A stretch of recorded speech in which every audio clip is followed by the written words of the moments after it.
Okay, it looks like we are streaming now. Hi, everyone. This is Danny Haiphong, and of course, I'm co-host of The Left Lens with Margaret Kimberly. I'm joining you today for a special live stream. Please let me know how I sound in the chat if you can. We have two very special guests today that I'm very happy to speak with on this July 4th. And of course, before I continue, just want to say, support the channel by subscribing to my Patreon. You can see it here under my name. You can also donate to blackagendareport.com as well and support Black Agenda Report. So I'll be saying that periodically throughout our stream, but it's so good to be with you on this, I would say, somber holiday for much of the world. July 4th is not a cause for celebration for large segments of the global population.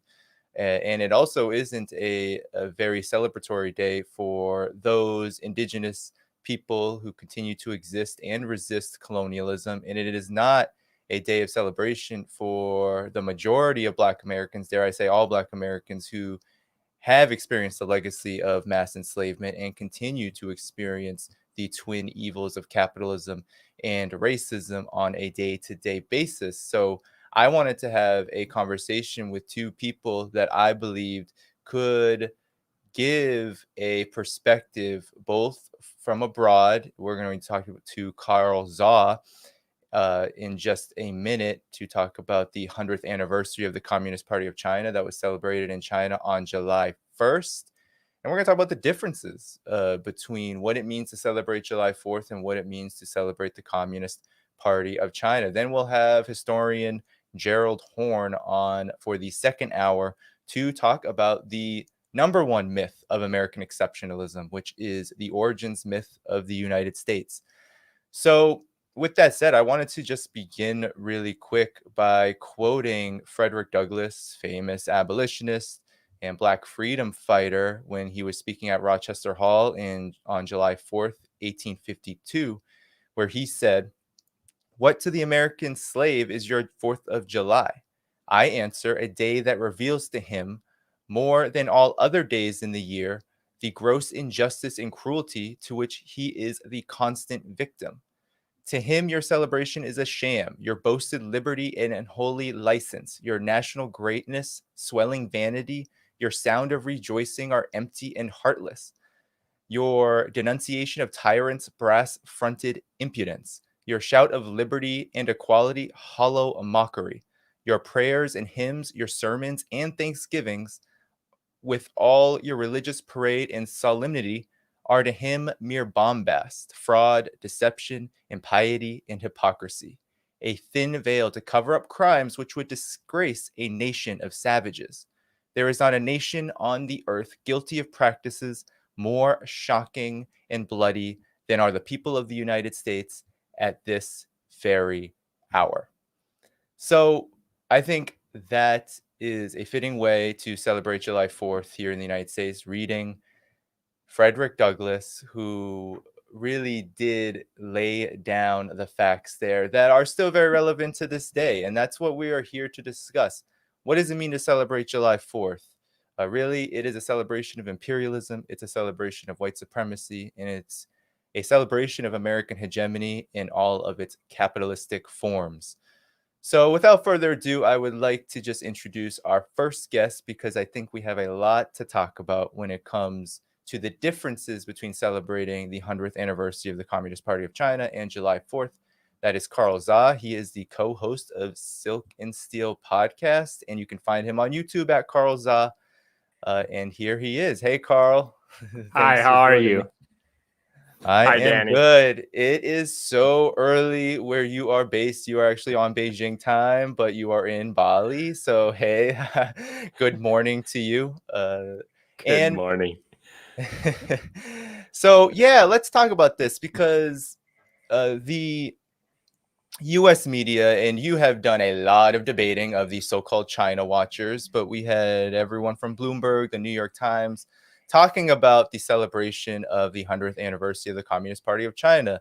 And it was framed as a celebration of this longevity of the Communist Party, which to the US corporate press and much of the establishment is based on repression. It's based on this kind of obedience that the Communist Party is said to have sown upon the people of China.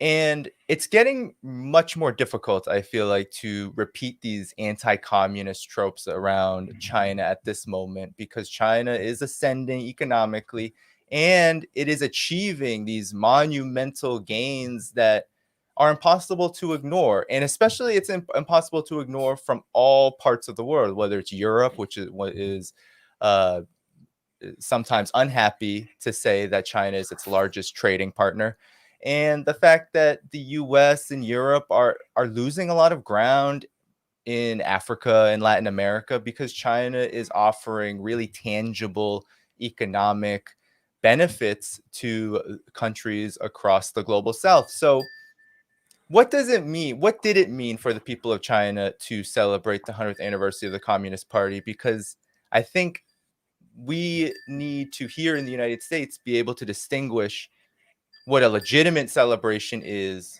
over leadership of a country versus what we have here in the United States, where millions upon millions are going to celebrate July 4th, but really they're celebrating slaveholders, they're celebrating colonialism, they're celebrating this American exceptionalism, which is a big lie with many attendant lies sprinkled in to frame the United States as some kind of beacon of liberty and democracy, when in fact, liberty and democracy never has existed and definitely didn't exist for Black Americans, for Indigenous people at the time of the US's founding. So, Carl, what does it mean for the people of China to celebrate the 100th anniversary of the Communist Party?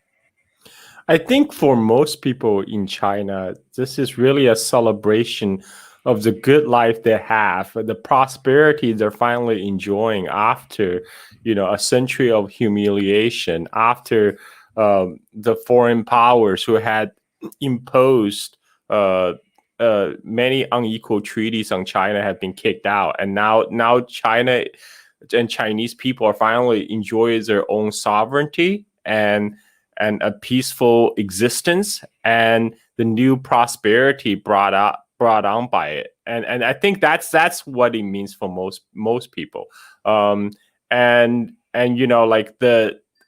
Because I speak from my personal experience. I was born in China in 1976. At the time when I was born, China was still a very poor developing country.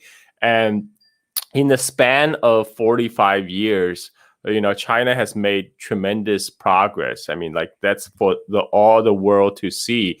One narrative devised by the so-called Western mainstream media is they will interview Chinese people about how they feel about the celebration, but then in the next frame they will impose their own narrative saying how China and the Communist Party of China is trying to control the narrative, with the implication that the Chinese people themselves don't have agency. They are just regurgitating the propaganda they have consumed, which is totally ridiculous, because people are more than what they learn in school. The people are people in China, they have their entire lived experiences in China. Like I didn't need to go to school and read a textbook to know what China has gone through in the past 70, 100 years, because I have family histories passed down through my family. My grandparents, my parents could tell me about the times before the communist revolution. They could tell me about the time before I was born. In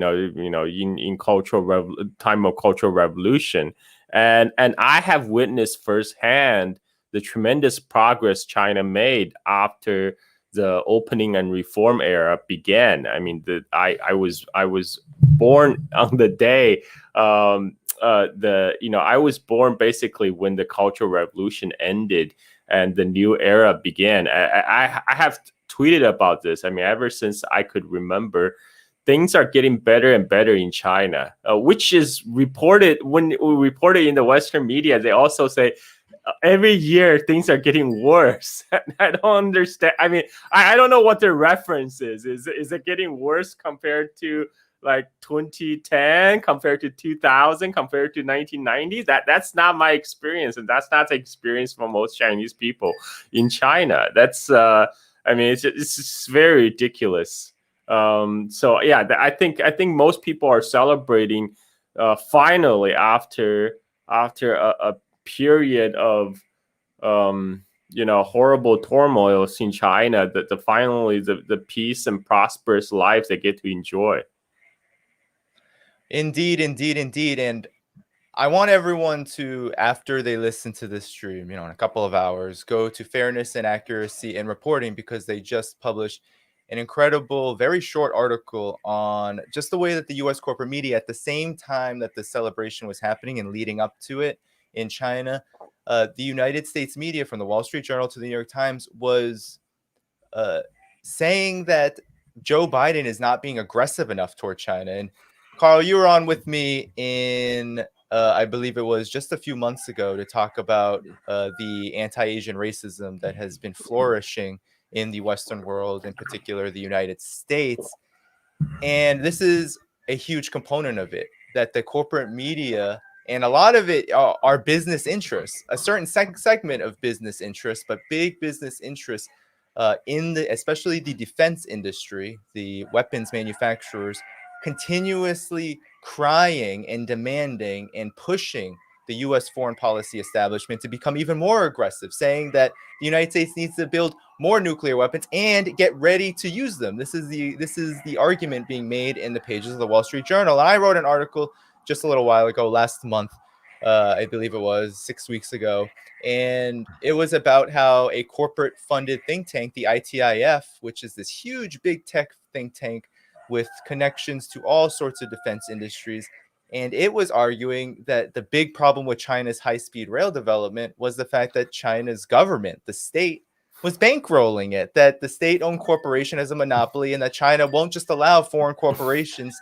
to have full, easy, and unregulated access to their own high-speed rail market. I mean, this is the environment that's being fostered. So it's no surprise that during Xi Jinping's speech, one of the themes was China will not be bullied anymore, that any foreign power that decides that it thinks it can preach to China and that it can try to determine the affairs within China is highly mistaken.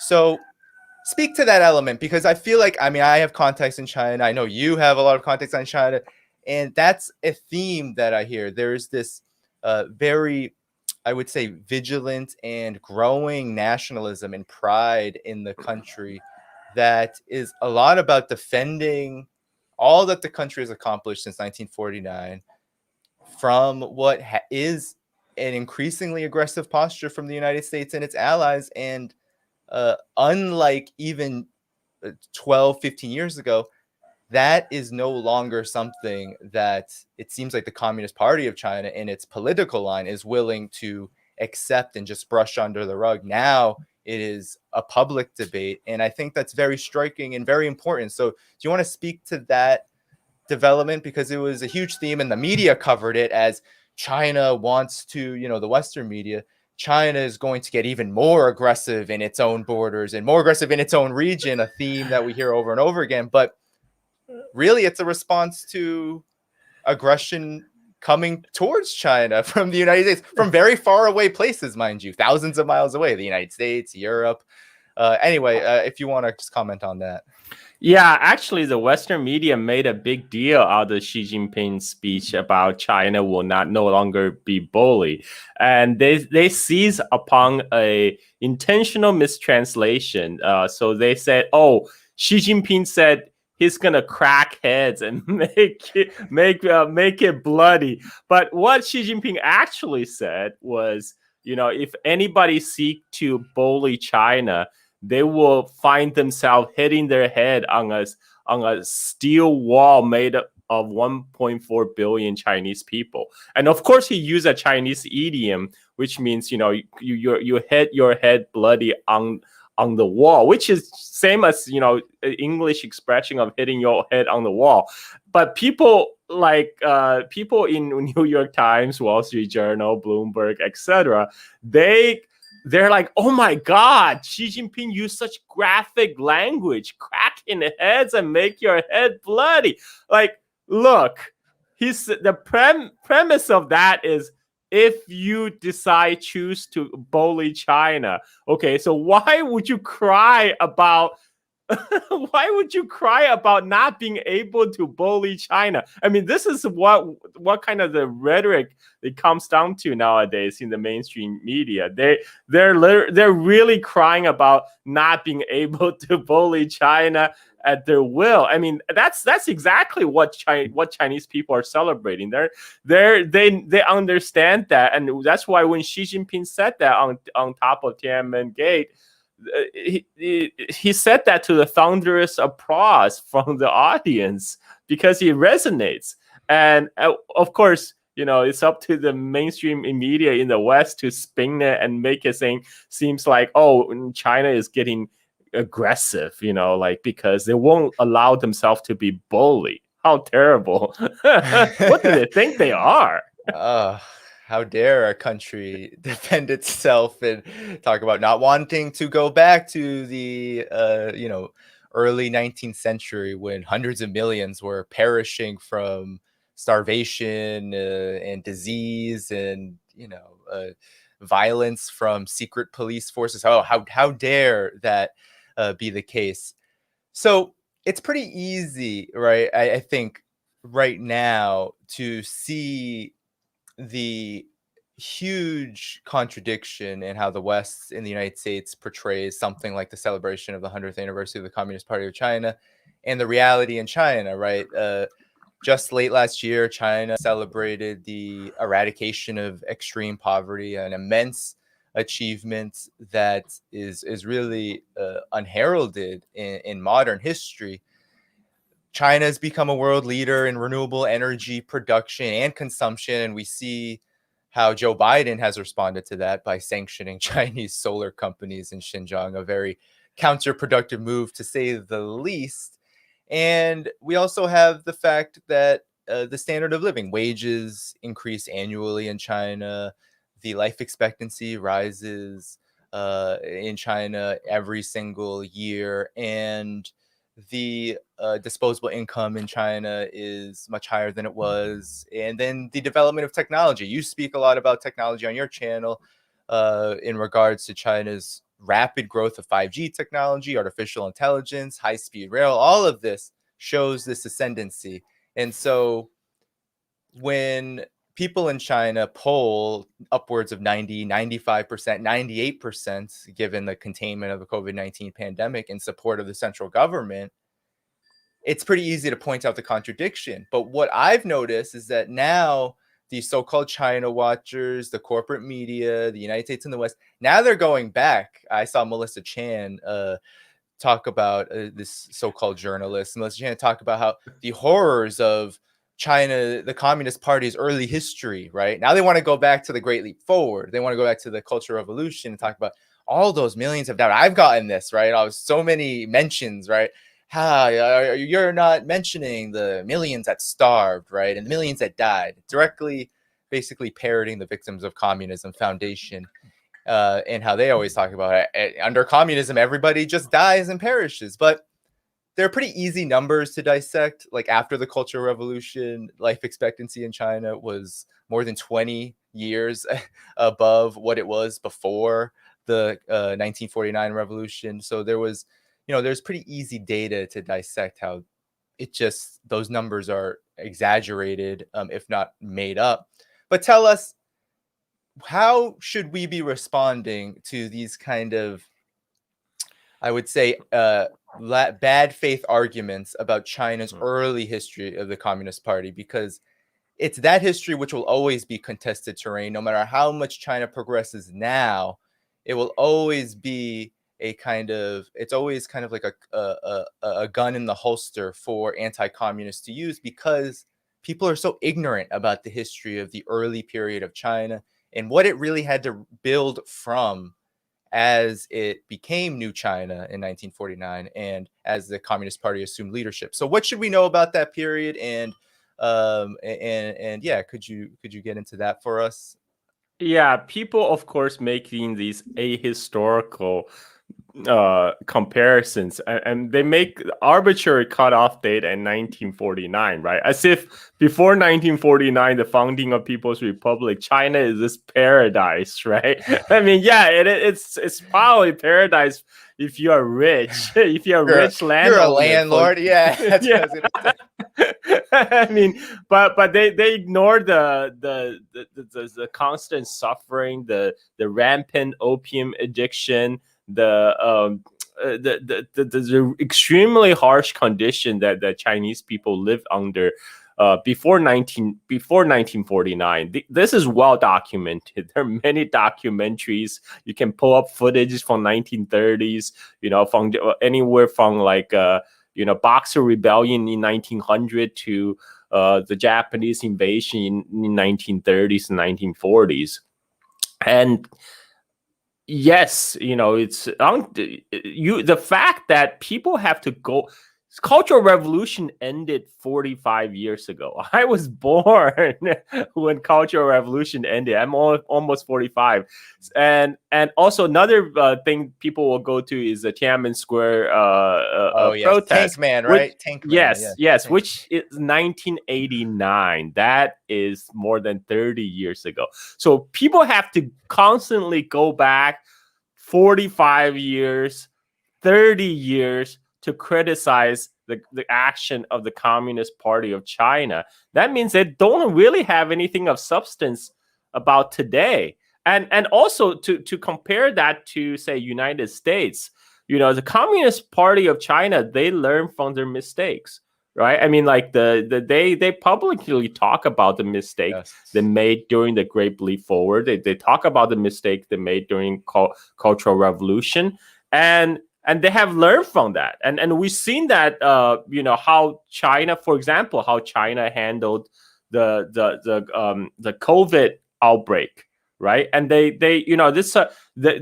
handle it well because they had the experience with SARS like 20 years prior. Right. So the Communist Party of China, they learn from their mistake. One of the things that I find it remarkable, but rarely talk about in the Western press, is that the health officials of Wuhan, they have been fired. they are held accountable.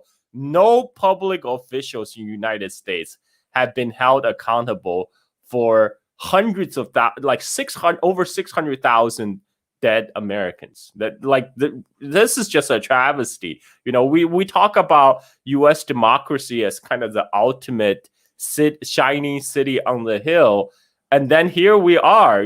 We have mass death happening in U.S. through sheer incompetence, greed, and yet nobody was held accountable. So great, we have transparency, but then it doesn't mean anything. They say, oh yeah, we get to criticize the U.S. system. Okay, great. What have they changed? I mean, the system is designed in such a way that it's not amenable to change. It's the same people in charge, even after these horrible mishandling. And how does that prove its superiority to other systems, right? And again, then I think one of the underlying reason all these xenophobia narrative gaining traction in U.S. Is precisely because U.S. and the Western government have been flailing in the latest COVID pandemic. And the more the Western governments fail, the more they have to pointing fingers to China as a distraction for their own incompetence, for their own mishandling of the situation. So that's why we're getting escalation of the anti-China rhetorics right now to really distract the governance problem at home. Yeah. No, it's totally. And what's very crucial, and I get a lot of heat for this. I'm sure you get a lot of heat from this from trolls and those who are very hypercritical and want to condemn China at every moment because of the xenophobia, because of the anti-communism. But this is a really incredible moment. That's why I wanted to do this stream, because China and the US are actually on very divergent paths right now, but this is historic in character too, because we could say that the divergent path really began when China actually gained its independence, when it won the revolution, and all the way into today. And one of the things you notice if you read Chinese media, state media, if you talk to anyone who's in China, I was talking to a friend over there, and she was saying that she was shocked, and people all over the country are talking about the condo collapse in Florida that happened in Miami, and how a lot of people in China are horrified that nobody was held accountable, no business interests were held accountable, no government officials were held accountable for the fact that more than 100 people are likely dead because of the way in which we don't know the evidence, we don't know why it happened,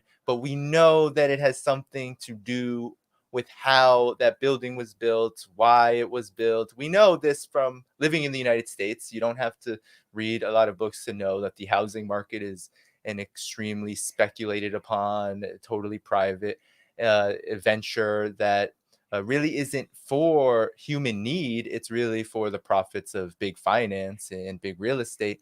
And so she was telling me how so many people were shocked that no one was held accountable for that horrific incident, and that if that had happened in China and the army and the public security forces and the local government did not respond to a natural disaster, which happened all the time in China because of the climate there, uh, they would not exist anymore. And it happened in Wuhan, as you said, during the pandemic, and it was unclear whether anything actually went wrong, but it was just the image that something could have gone wrong in the process of communicating and responding to the early outbreak of the virus that immediately led to that transition. I think the whole local government was was replaced, and that is something unheard of. And I think one of the reasons I wanted to have this stream was because about the 100th anniversary of the Communist Party of China is because we talk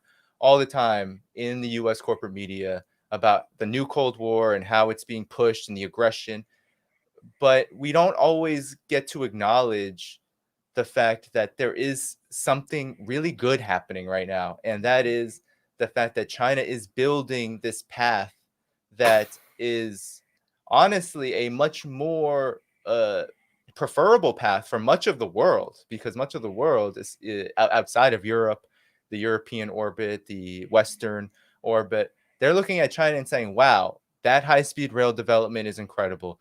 That ability to eradicate absolute poverty, that's incredible. That ability to mobilize state resources for environmental protections and policies to save the ecology of this planet, that's incredible. All the reforestation, they're saying that we need infrastructure and you can provide it to us. And I think that this is a really important thing, because here in the United States, the infrastructure is crumbling, conditions are worsening, and there is no adaptation. There is no reform. There is no change in policy. In China, it happens all of the time. There's a constant um, adaptation happening, and the Communist Party is a big part of that adaptation process. But here, there has been no reparations for Black people from slavery, from Jim Crow, all the way until today, the super exploitation that has happened, the violence, no return of the land to the indigenous people, no reparations for them in terms of the suffering that they continue to experience. Workers have seen wages stagnate. Healthcare continues to be for profit, and it's no more accessible than it ever has been. And it's more expensive, and people are going bankrupt in the hundreds of thousands, millions, because they can't pay healthcare bills. Homelessness is on the rise since the pandemic, and the pandemic killed more than 600,000 people, and no change in policy. No one's held accountable. And we have the same endless austerity and war happening over and over and over again. So I just think it's so important to realize the divergence and the differences between the two, because, and I'll let you go on about what you think about this, but the Communist Party is the driver of this change, this positive change happening, not just in China, but really the world, because I think a lot of the world is seeing that there needs to be a break from the hegemony of the United States and the West, because what the United States and the West is providing is exactly what we are experiencing here within these countries: more poverty, just the destruction of the environment, racism, etc. So anyway, Carl, I'll let you comment. Yeah, I mean, we can tell by the coverage of China in the Western media to see kind of what the priority of our billionaire-backed corporate propaganda channels are. What they talk about is, oh no, China is putting the kibosh on Jack Ma, the billionaire owner of Alibaba. The billionaire have no human rights in China, right? And like, how is that a bad thing, right? Like, we here in US, the billionaires run the whole system with no checks at all, right? I mean, like, in China actually is putting the foot down and said, like, look, you can't endanger the financial system by coming up with new scheme to make money, right? That's something we need here in US. and it's also that they try to spin again, everything is spinning. They're trying to spin the narrative that, oh, Chinese government is only doing this because they have constant fear of being overthrown by their people, so they have to continually deliver to improve livelihood for the populace. Oh, good. That's a good thing. Awesome. Like, it's like, why? The other question is not asked is, why is our Western elite not afraid of being overthrown, right? Why they can think they can continue to do what they have always done, which is do everything for profit at the expenses of the general public. Some of the things they talk about, say on the Chinese high-speed rail, in the Western mainstream media, they talk about, oh, China is misallocating resources by building expensive high-speed rail network to all these far-flung places like Xinjiang, right? To Tibet, all Tibet too, to all these, like, they're never going to recuperate economic cost. They're never going to turn a profit. But, like, look, not everything's about profit, like the high-speed rail, these are like public utilities, right? There's a reason they're public utilities. They're not meant, it's not every domain is a arena for making money, right? And people are actually benefiting from improved infrastructure, but that's not what their focus is. They don't care about that. We have kicked out Huawei from US, which was providing cheap infrastructures for much of the rural United States. But they don't care about that. They don't care about providing 5G for rural United States. They just want to kick out Huawei because they can show Chinese who's the boss. That's the kind of the world we live in right now. And then to sustain the system, they have to continuously churn out propagandas in the media to make China seem the bad choice, the bad guy, and the bad choice. Like, no, we cannot follow that because that would be terrible. That would be totalitarian. We don't do that in US. That's communist.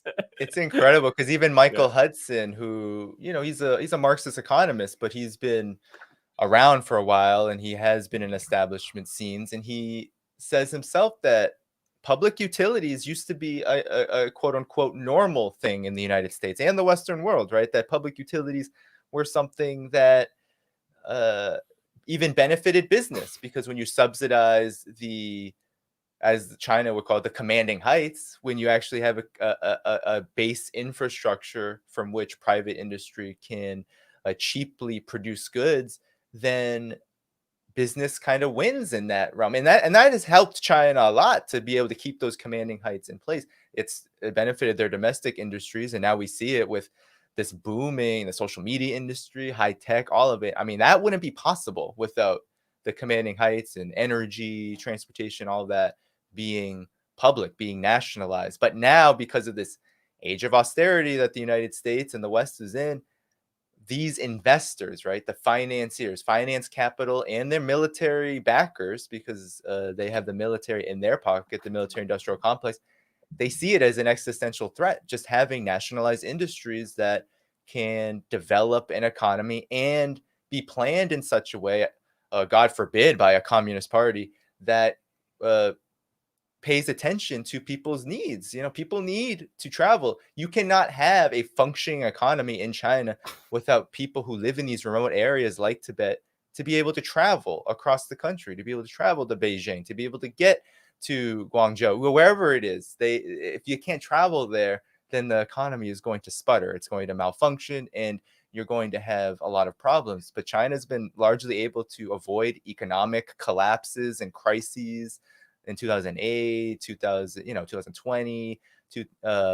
because of this capacity to be able to mobilize those resources. You know, I want to talk about the difference in governance between China and the United States, because there's this Indian yogi. Somebody sent it to me. I never heard of the guy, because honestly, Indian politics in India are very difficult to follow for me. But his name is Sadhguru, and he was speaking about the difference between India and China. But we could talk about the whole so-called quote unquote democratic world, where he said that, you know, China does it the easy way through quote unquote authoritarianism. They get things done because they're so repressive and oppressive. While the democracies of the world, it's very hilarious, right? The democracy of the world, like the United States, the West, and India, right? Like lumping India in there, and all of the client states of the West, they can't get things done because hundreds of people are involved in the process. Carl, tell me what's wrong with this statement, because I could go on and on about it, but tell me what's wrong with that statement. Well, of course, getting things done is a easy way out, right? I mean, we can't do that. We have to do it. We have to do it responsible way, you know, which a lot of times means gridlock. Actually, don't do anything. Like the Western democracy have kind of devolved to the point where our politicians find it easy to win votes by taking stands on divisive issues, right? That they just have to get on in front of the speaker and say, okay, this is what I'm for, right? But they actually don't do anything. Don't do anything to actually uplift the whole society. They don't, because that would be hard. That's actually hard to change a society for the better. That's actually hard. But it's a lot easier just to do a moral standing on an issue, you know, the hot button issue at the moment. Then, because you literally don't have to do anything. That's what happens now. We everything is spin, everything is propaganda. But what's different in China is that the Communist Party in China is actually doing the hard work of changing society, changing for the better. But that's we can't do that. That's totalitarianism. That's communist. and I just from personal experience, you know, like for example, I traveled to. I grew up in Chongqing in 1980s China, and in 1990 I traveled to Chengdu, the capital of Sichuan province, to visit the American consulate there. The distance between two cities is about 300 kilometers, and it took me 13 hours. And you know, basically it's 2 days travel and an overnight train. Today, on the high-speed rail, it's 1 hour. 1 hour travel. That's a difference. And when in 1980s, when I was growing up in China, China was still a typical kind of global South country in terms of it exports raw commodities. Like China was a oil exporter back then. It exported crude oil, but didn't have refinery capacity. So China exported crude oil to Japan, but then it imports things like refined products like gasoline and chemical fertilizers. Like China couldn't even produce chemical fertilizers in 1980s. It had to import anything from transistor radio to refrigerator to TVs. Right now China make all these things and export it to the rest of the world. And they did that by requiring foreign companies who wish to do business China to do technology transfer. Right, that's something that the Western media complains about. Is China is stealing our tech because they force all these multinationals to share their technology. It's you have the option of not doing business in China. It's nobody's depriving of you that freedom. But if you want to go take advantage of the Chinese labor force, if you want to take advantage of Chinese market, then these are the rules you have to play, which means you have to share the technology with the Chinese people. And that's how that is assertion of sovereignty. In fact, that's what U.S. do not like. In fact, that is why ever since 1949, the founding of People's Republic, is through most of the U.S. have been mostly hostile to China because it can no longer boss China around. Yes, that's exactly right. That's exactly what I wrote about during in my article about China's high-speed rail sector and the Information Technology Innovation Foundation.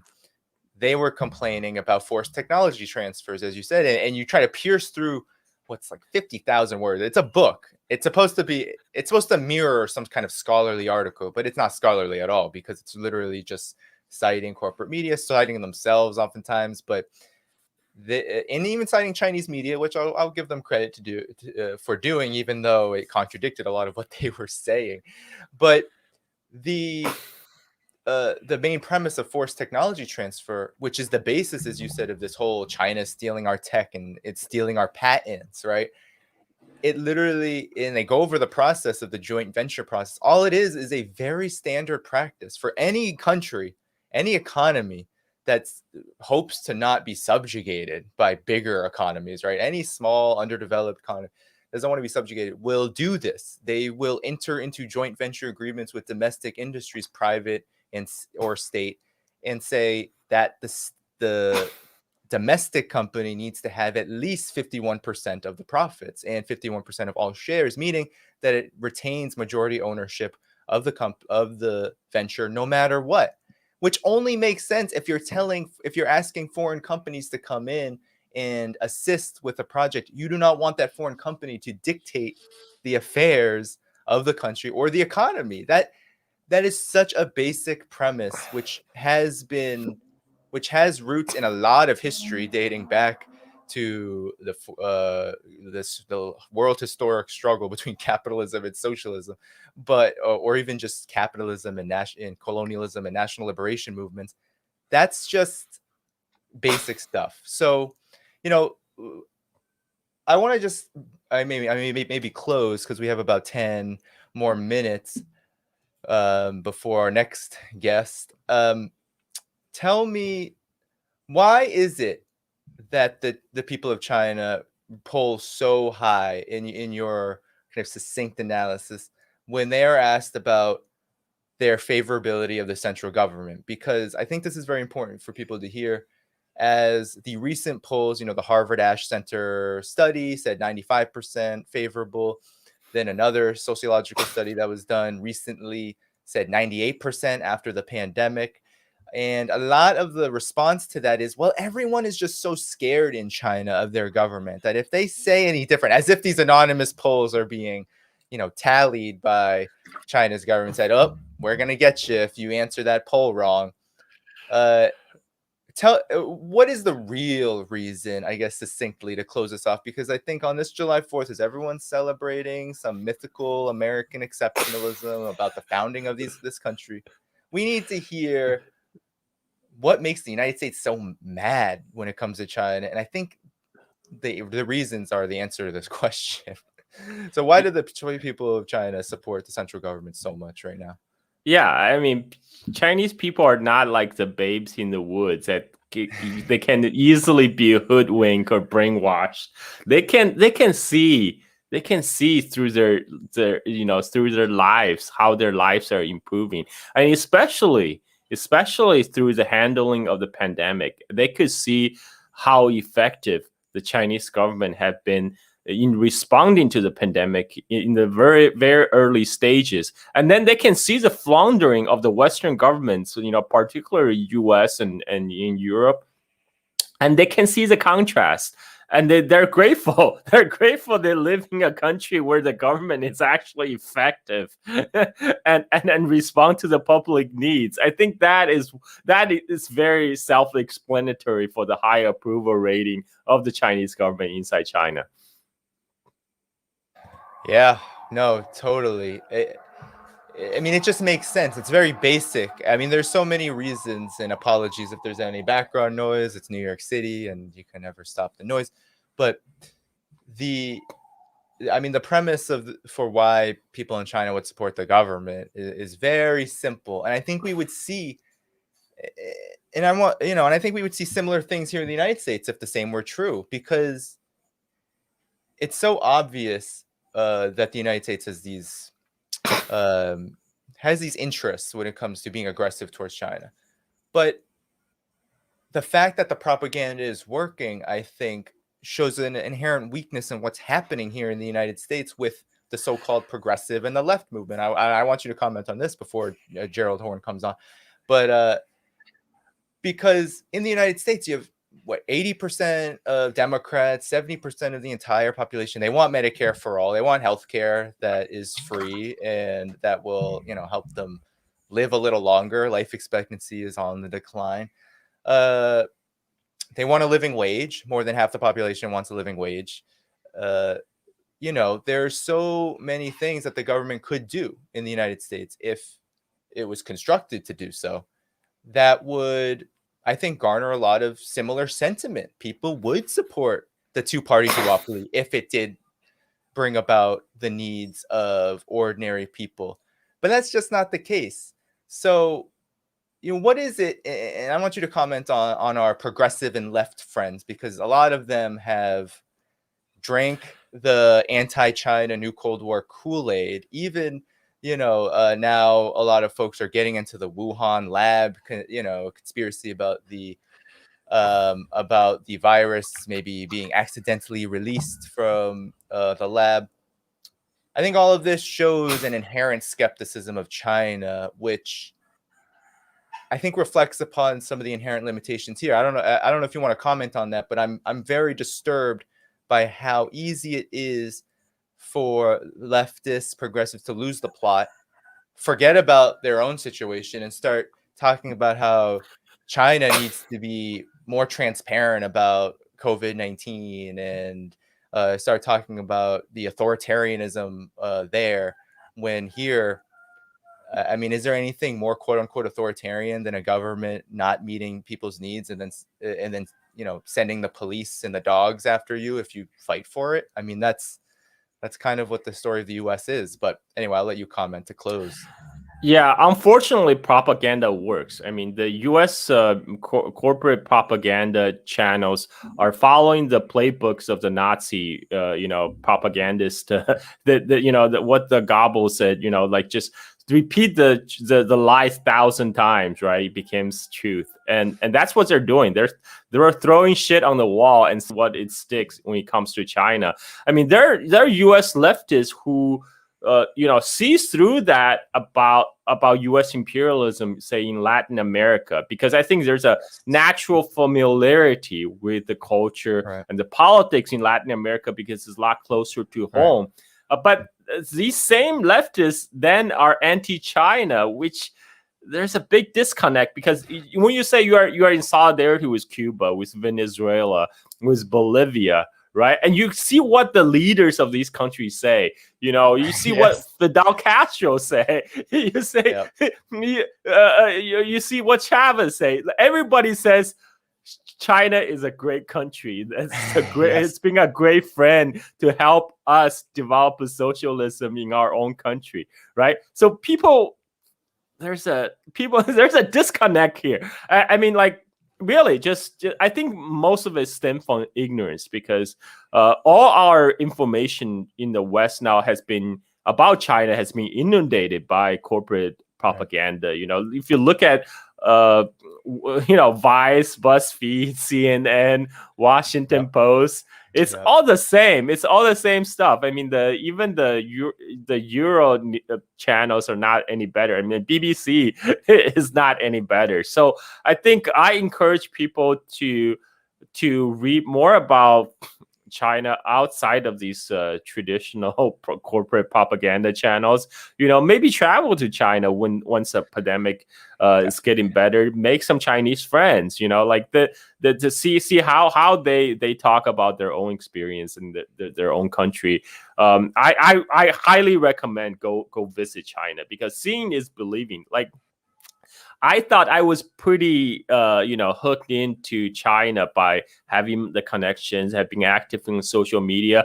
But what I didn't realize is, just by simply living in US, you get the propaganda osmosis. You're not even aware. And when I went to China in 2019, it's like, it's really eye-opening. Like, Oh my gosh, so even much for so. me, for like just being on the ground and seeing how everything works in China, how people live their life, and I realized how ridiculous these lies in the Western media is. It's so true, because I had a very similar experience. I mean, of course, different because I don't have roots in China per se. But when I went in 2019, the very end of 2019 into 2020, I was somebody who was already there. I was already like, okay, yeah, I defend China from imperialism, of course. But yeah, I'm a socialist here in the United States, and I was not free from the effect of this very sectarian, honestly driven by anti-communism and this lack of understanding of China, that there's all these immense critiques, especially of the reform and opening up period. As you know, Carl, I'm sure you've heard all of them, right? It's a capitalist country now and all of this. So I was expecting actually to see a lot more capitalism, like a lot more foreign capital, foreign penetration. And so when I went, it was just so eye-opening to see just the things that you read about, and I read about especially a lot more now, right? How things actually work in China, and to see that verified by experience, right? This massive investment in the infrastructure. I took a cab in Urumqi, where the first like 10 kilometers was 3 RMB. It was three yuan. Like I was like, what? And yeah, the guy was like, yeah, that's the government's like regulation. Like we can't charge more until you go past 10 kilometers. I'm just like, 10 kilometers is a long way in Urumqi, like, so, just to see that and to hear people talk about things. Everyone was talking about how bad they felt for me. They were just like, you live in a dangerous country. Everyone has guns. I mean, we're like, everyone has guns. Somebody showed me a picture and they were just like, this is my hero. He was like some defense minister, and they were just like, if I were in America, I'd be scared. And I think what you spoke about earlier about how people in China are like thankful for what they have been able to gain, and they're seeing what's happening abroad. I think that there is, especially since like Chinese students, who have migrated here to get an education, who visit here for business purposes, they're seeing, I mean, first of all, the anti-Asian racism, anti-China racism, and then just the aggression toward their country, their homeland. It was an atmosphere there where you can see this shift from, oh yeah, America's richer than us and we can get opportunities there that weren't here. That is not the sentiment I got when I was there. And ever since then, I've been hearing that, yeah, it continuously shifts because, well, the writing's on the wall, right? What did Marx say? Our thoughts are influenced by our experiences, by our conditions, right? By our concrete material living, how we live in this world. And yeah, that is exactly what is happening. And it's something to keep, I think, definitely to keep in touch with, and to continue to, follow people like Carl Zha's work, follow our work here at the Left Lens, because we'll continue to talk about it. But Carl, thank you so much for coming. Do you have any last parting words before I let you go on this glorious July 4th? Thank you. I just want to say thank you. Thank you for inviting me to your channel. I made sure I woke up for it. It's 5 o'clock right now, so Yeah. I'm gonna get ready to head out and catch some waves when the sun comes out. All right. Thank you. Well, happy surfing, Carl. Thank you so much. Okay. Bye, guys. All right. Well, that was incredible. Well, we got 4 minutes until our next very esteemed guest comes on. He is actually here. So before then, I just wanted to say, please, support the channel, subscribe on Patreon, Black Agenda Report, all of that. That was a great conversation with Carl. He's a great friend of China, of course, but a great friend to this struggle for peace, for social justice. I think that's what we're all here for, this struggle for a new world, one better than the one that we live in. So I want to transition, because we talked about how a lot of our left friends and progressive friends have swallowed the anti-China Kool-Aid, but that's really a reflection of what I think is a growing problem, which is this ignoring. And I wrote about American exceptionalism in my co-authored book with Roberto Servent, but there is this intentional ignoring and avoidance of the question of racism and white supremacy in our movements for peace, in our movements for economic justice, class struggle. It's a historic problem, and it's for sure not new, but it's taking more and more insidious forms as the movement for Black lives, this incipient movement against racist policing, has shifted the narrative and created dynamics that are too difficult, I think, for a lot of people on the left to understand. Now we have major corporations speaking in the language of quote unquote anti-racism. We have these developments, right? This Hamilton play that we talk about in our book, and I know our next guest has spoken about as well. We have this kind of liberal orientation to racism, a response to the movement to keep things stable.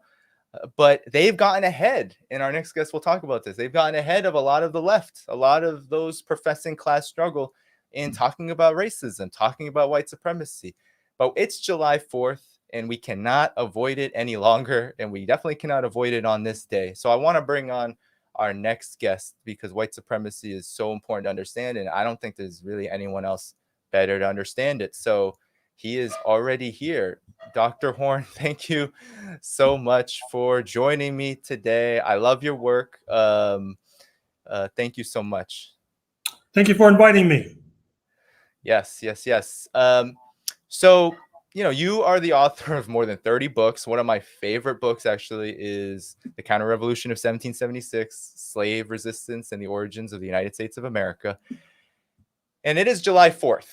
And July 4th is the national celebration of the founding of the United States, this Declaration of Independence, which a lot of people claim is a celebration of the quote unquote liberties and the freedoms and the quote unquote democracy that the United States represents. But you have made an argument that has gotten a lot of backlash from even so-called far left circles, socialists, people who call themselves communists, that claim that what you are doing is actually degrading the founding fathers, and that your argument that the United States, the very formation of it, was a response to an incipient trend towards abolition is completely an affront to this bourgeois revolution that we should be celebrating, this freedom from the monarchy, which unleashed capitalism and created a progressive force in the United States. I think that this is a myth of American exceptionalism myself, because I think the reality of what we're living in, the fact that racism and white supremacy is very much with us and completely shapes material conditions in the United States, especially for Black people and our indigenous brothers, sisters, and others. So could you go over this argument for us that you have made, and could you counter this? Because I think that you have such a sharp grasp on history that and in a history that isn't really taught in schools at all. When the counter argument to you, what you write about is, I think, really what's just taught generally in textbooks with a kind of socialist veneer over it. So could you go over your argument of why the United States' formation is a counter-revolution, why it's so important to understand this on July 4th? Well, first of all, thank you for inviting me. Second of all, you anticipated part of the thesis I put forth in suggesting that July 4th, 1776 marks a counter-revolution, not only against an incipient trend of abolitionism in London, as represented by Somerset's case, June 1772, where Lord Mansfield suggested that slavery would no longer obtain in England. There's justifiable apprehension that that decision would leapfrog the Atlantic and jeopardize slave fortunes of a murderous row of so-called founding fathers, including Washington, Jefferson, Madison, Patrick Henry, lawyers for slave owners like John Adams. And some of the critics, when they look at abolitionism, they don't look at at the enslaved as being the abolitionists. They only look at people like themselves. And then they say, well, we didn't see any abolitionist trend erupting in London. Well, you need to look in Jamaica. You need to look at Barbados. You need to look at Antigua, for example, where the settlers were not only running the risk of losing their lives because of slave revolts, but more importantly to them, losing their investments as well, which happened finally in what we call Haiti between 1791 and 1804, which hit the settler class, not least in North America, with the force of a Category 5 hurricane. You should also know that it's not only labor that's at issue. And interestingly enough, these so-called materialists, when it comes to looking at North America, they throw materialism into the dustbin because when you have the breaking of the law, which is basically what these settlers in North America did, there must be powerful material reasons. One, of course, is slavery. The other is land. And in 1762, 1763, there was the Royal Proclamation where London expressed reserves, shall we say, at continuing to wage war against Native Americans, pushing west across the continent so that land speculators, real estate speculators, like the precursor of the most recent real estate speculators, speaking of Donald Trump, now speaking of George Washington, could profit handsomely. Part of the problem with regard to historians, and particularly US historians, is that many of them, they'll parachute into 1750 and pick up the story there, which is like coming into the movie in the middle of the plot and thinking that you grasp everything that has happened before. Or, as I've written previously, it reminds me of the jury in the first Rodney King case. Recall that Rodney King was the Black motorist in the early 1990s. His beating savagely by officers of the law was captured on tape. That became evidence in the trial of the officers of the law. The officers' defense attorneys, rather slyly, would only show snippets of the tape and therefore not a continuous loop. And the credulous jury would be asked, do you see any violation with regard to this snippet? Well, no. Maybe the officer just has hand in the air and it doesn't show him cracking down on Rodney King's skull. And of course, the officers were acquitted and Los Angeles went up in flames. Well, see, this is part of the problem with these historians in the United States. Now, it may be due to the repression that has been suffered by people in the United States. It may be due to the fact that people like me were barred from archives until quite recently. But in any case, you rarely have these historians go before 1750. even though English settlement, as we know, starts in 1607. And then, as you know, in history, part of the issue in history is asking the right questions. One of the questions you should ask is Spain had the first movers advantage. After all, they sponsored Columbus in 1492. So how was it that it was London that is able to sail into what they call Virginia after the so-called Virgin Queen in 1607? And that's dealt with in my 16th century book, where I point out that Spain had established a settlement in what is now St. Augustine, Florida, as early as 1565, which of course calls into question the mythos of 1619. But in any case, they spent so much time battling the enslaved Africans who were there from the inception, not to mention the indigenous, that they wanted to confront the English as they sail into what they call Virginia in 1607, but they were too tied down, fighting the indigenous and the Africans, which brings me to my next point, which is that Spain had a religious qualification for settlement. You had to be Catholic. You had to be religiously correct. You could be an African and be a conquistador, as the example of Cuba helps to illustrate. London adopts the Protestant faith, if you like, as early as the 1530s, which unleashes a round robin of religious conflicts in order to gain a seat at the banquet of colonial plunder. London was not able to have religion as a qualifier, being Protestant as a qualifier. There weren't that many of them early on. And so they co-opt those with whom they had been warring for centuries, the Irish, the Scots, the Welsh, and from there move from religion to race as a qualifier, which is where we're stuck today. So I understand why there are so many, particularly amongst the Euro-American community, who celebrate July 4th, because it would be foolish to deny that those who had been persecuted on the shores of Europe, the Jewish population, the Catholic population, etc., they found a refuge and a sanctuary in North America. They left out the other half of the equation, which is that there were those, such as my ancestors and the ancestors of the indigenous, who found no refuge. And in fact, like a seesaw, as these European invaders went up, we went down. And that's the sad and tragic story of 1776, a sad denouement, which we're still reenacting, I'm afraid to say, in 2021. But I'm happy to say that increasingly you have a core of Black scholars and Black creators who are challenging the creation myth.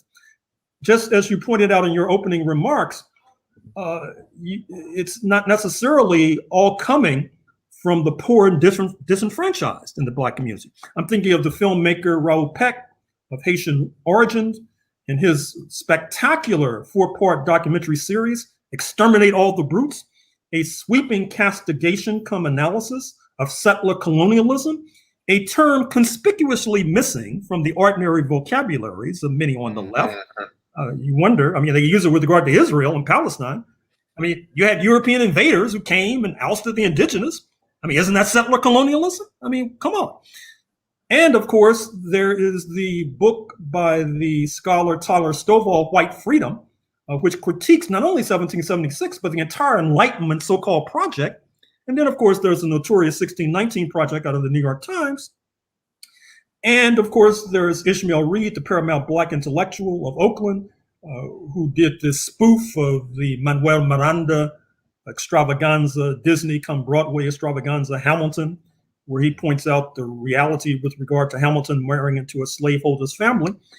So I dare say that this mythology of 1776 is now on the ropes. Certainly, it will not survive this century, and it may not even survive this decade.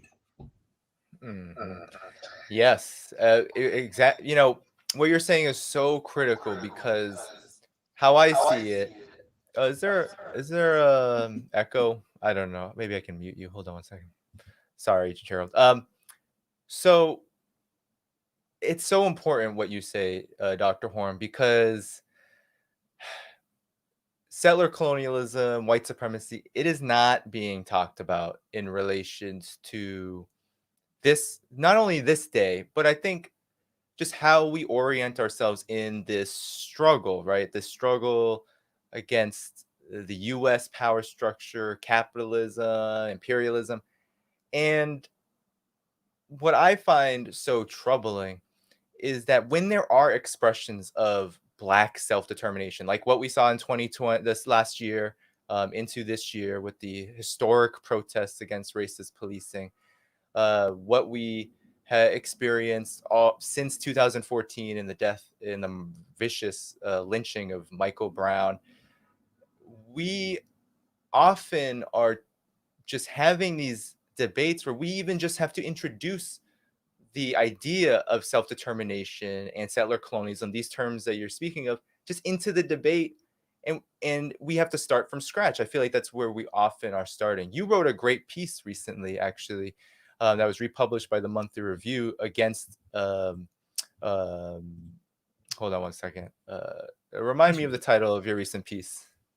Against left-wing nationalism, that one? Yes, exactly. Left-wing white nationalism, excuse me. Yes, well, that sounds, which was incredible, because, I mean, it's saying everything that I think we at Black Agenda Report are thinking all of the time when it comes to how races and white supremacy is ignored, but the present experience of Black people in this country is bearing fruit.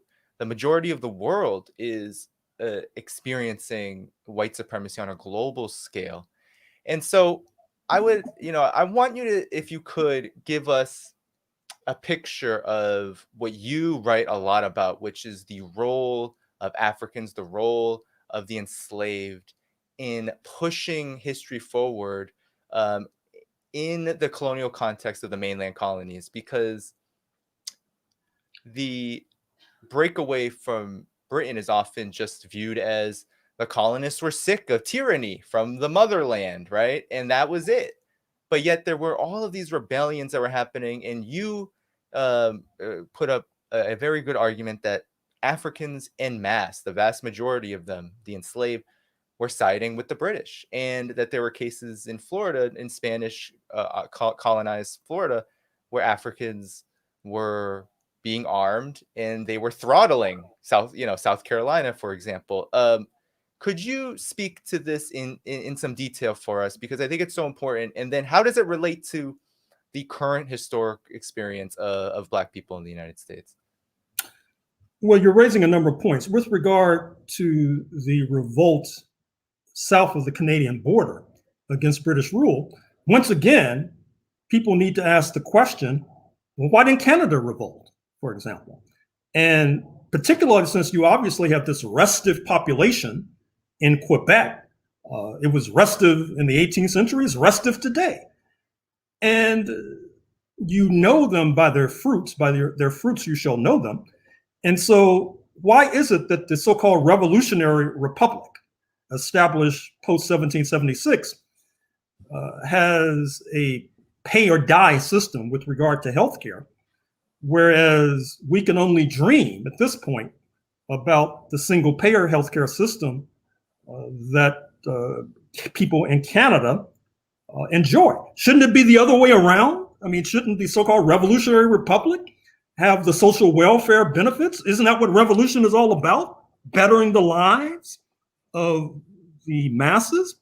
But of course, we know that the vaunted Constitution and Bill of Rights did not apply to the African population, nor the indigenous population. Take the vaunted Second Amendment, for example, the right to bear arms. The Second Amendment, boys and girls, did not apply to Native Americans and to Black people, because if it did, the regime would have been overthrown. That is to say, the slave regime in particular, well before 1865, believe me. Likewise, you could even make an argument as a person who used to be a lawyer that you could make an argument that the Constitution pre-1865, in a sense, only applies in Washington, D.C., because the United States pre-1865 is like the European Union, and the federal Constitution has limited reach.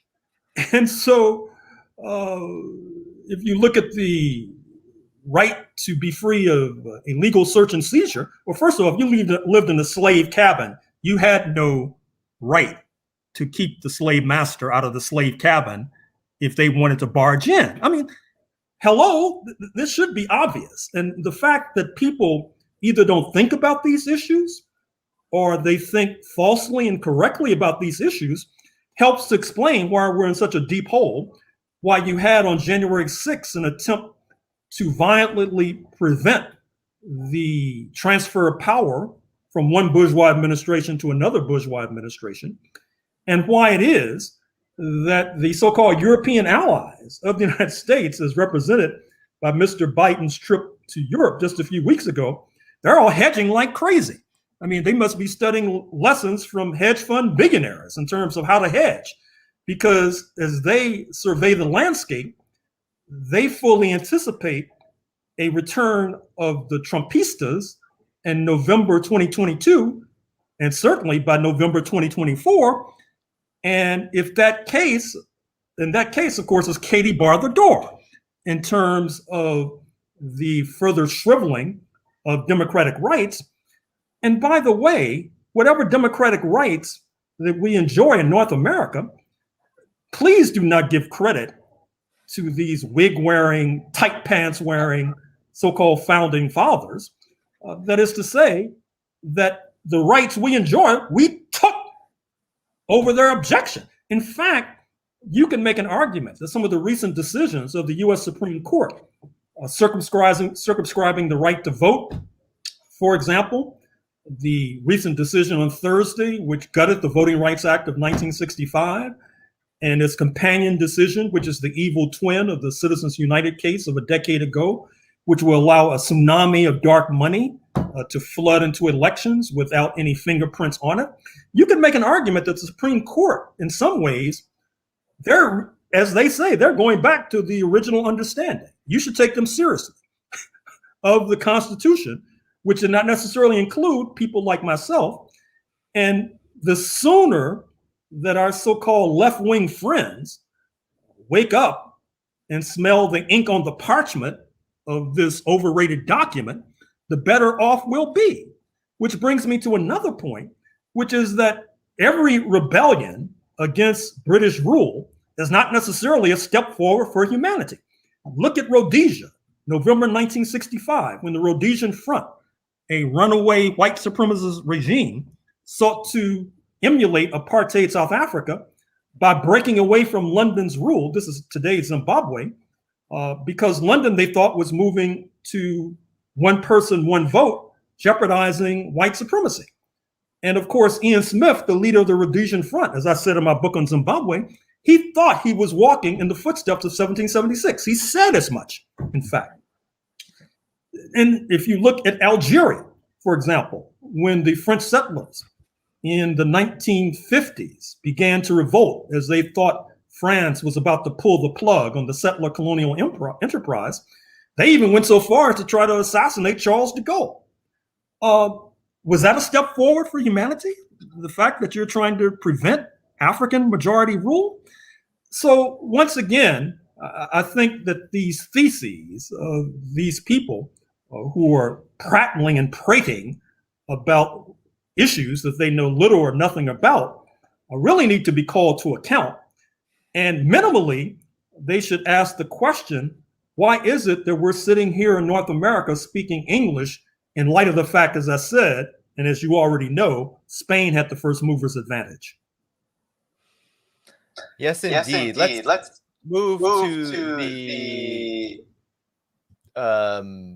founding fathers. So this is part of the terrain, I feel, where a lot of those on the left, they want to protect and defend the founding fathers as these revolutionary figures. But you have done a lot of history on this. I know a bit, but I know you've done a lot more in terms of who exactly were George Washington, Benjamin Franklin, Thomas Jefferson.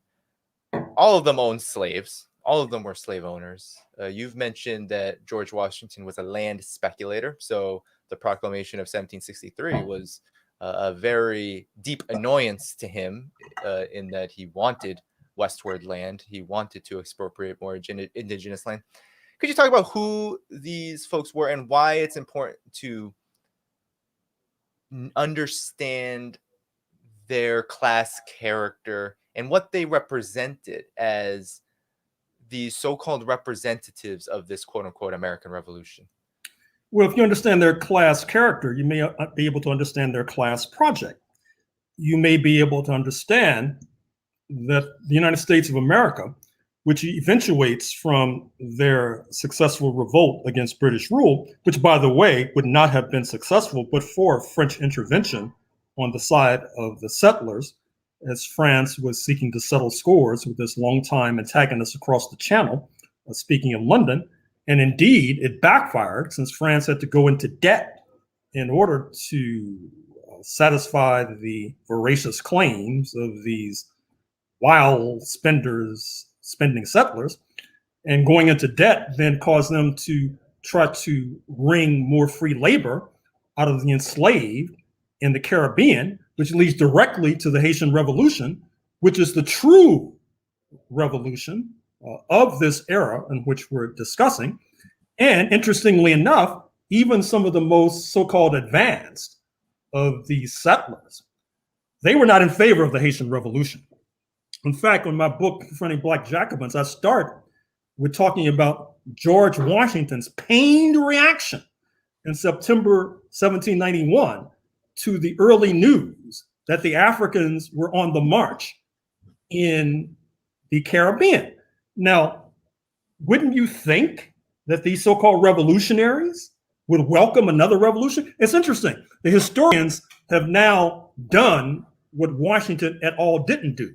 They've thrown a blanket over 1776 and the Haitian Revolution, all calling it all the age of revolution. Well, it's very curious that one set of so-called revolutionaries, speaking of those in North America, were hotly opposed to the true revolutionaries in the Caribbean. And I think this has something to do with their class character, as noted.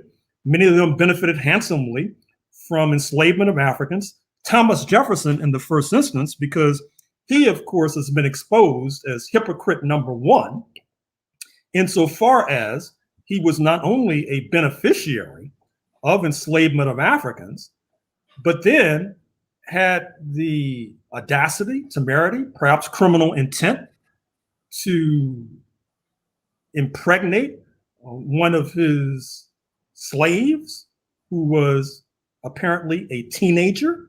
He could be called a child molester, for example. And this is outrageous that people who call themselves feminists even would throw bouquets at the feet of a Thomas Jefferson. So these were a bunch of lying, murdering, enslaving hypocrites who deserve no respect. And once again, with regard to these vaunted rights that we're supposed to celebrate, number one, as I said, it didn't apply to people like me. It's like going to apartheid South Africa. You see this panoply of rights that apply to the European minority. And you say, oh, that forms a template for the African majority. And so rather than the folks, the Black majority in South Africa taking up arms, they should wait for the logic of history to exert itself, where the rights extended to the Europeans inevitably, ineluctably, magically, somehow is extended to the Black population. Well, that's the kind of magical thinking that we are subjected to here in North America. That is to say, this limited panoply of rights, which is unclear if it really extended to anyone beyond Washington, D.C. in any case. But let's assume, without saying the reality, let's assume that it did extend beyond Washington, D.C. Well, it only extended to a narrow minority in this so-called United States of America. So if we're to make progress, it seems to me that a top priority should be gaining and seizing a firm grip on history, because right now, it seems to me that the historians remind me of the poorly trained doctor. You go to a doctor The doctor takes a medical history. You tell the doctor about the maladies of your mother and father, their mother and father, their mother and father, and then you await the diagnosis based upon the medical history. And the doctor says, well, no, I'm only interested in history for history's sake, not in terms of how it's going to make you better. But that's how these bourgeois historians use history. They don't, by their own admission, they do not try to use history as a way to inform the present. That was one of their chief objections to the 1619 Project.